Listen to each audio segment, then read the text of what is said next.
ሳይኖርም ማግባት ክልክል ነው። ትንሽ ሰርቶ ነው ማግባት። ዋናው እምነት ነው፣ ዋናው ፍቅር ነው የሚባል ነገር የለም። እንዴ ስራም ያስፈልጋል። ሞኝ ናችሁ መሰለኝ። አዳምና ሔዋንን አትመለከትም እንዴ? አዳም እኮ ስንት ድግስ ዞ ነው ያገባ ሔዋንን። እግዚአብሔር ደግሶ በገነት ያን ሁሉ አዝመራ አዝምሮ ነው ያገባው። ሳያዘምሩ ማግባት ነውር ነው። ከየት ነው የተገኘው? ሰይ መጋቢ ነው። ባል ክርስቶስ የቤተ ክርስቲያን ራሷ ነው ማለት የሚያስብላት ማን ነው? ነገር እንጂ እቅድ ያወጣላት ማን ነው? አንድ ሰው ለባልነት በቅቷል የሚባለው ማቀድ ሲችል ነው።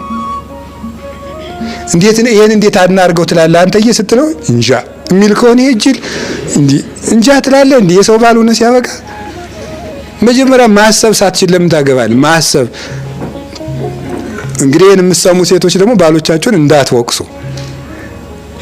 አሁን ይሄን የምናገረው ሁሉም የራሱን እንዲሰራ ነው እንጂ አንድ ወደ ሌላው እንዲጠቁም አይደለም። ሚስትም የራሷን ሚስት እንድትሆን ባልም የራሱን እንጂ ሲጀመር ሴቶች ምን እናድርግ ብላ ስታማክረው ምን ይሻላል ብለሽ ነው የሚል አትወድም። ምን ልብ አንተ ምክንያቱም ለመሰላችሁ ሴት የተፈጠረች ከምንድን ነው? ጎን ነው። ጎን ደግሞ ምንድን ነው? መጠጊያ ነው። ሴት የምትጠጋበትን ነው የምትፈልገው፣ እሱ የሚመራትን ነው የምትፈልገው። እንዲህ ነው እንደዚህ ነው ደግሞ ለነገ እንዲያቀጃለሁ ለከርሞ እንደዚህ ሲል ይሄ ነው ጀግናው ትላለች ማለት ነው።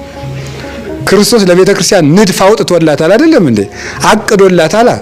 ትንቢተ ነቢያትን አቀደላት፣ ወንጌልን አቀደላት፣ የሊቃውንትን ትርጓሜ አቅዶ ስርዓት የሰራላት እሱ ነው።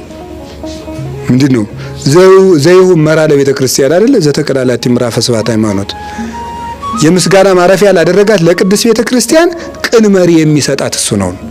ቤተ ክርስቲያንን ስርዓቷን ሰርቶ የሚያስተዳድራት እሱ ነው። ሀጋጊ ህግ የሰራላት እሱ ነው። የሚያስተዳድር ልበሰፊ የሆነ ነገና ዛሬን ትናንትና ዛሬን አገናኝቶ የሚያይ መሆን አለበት።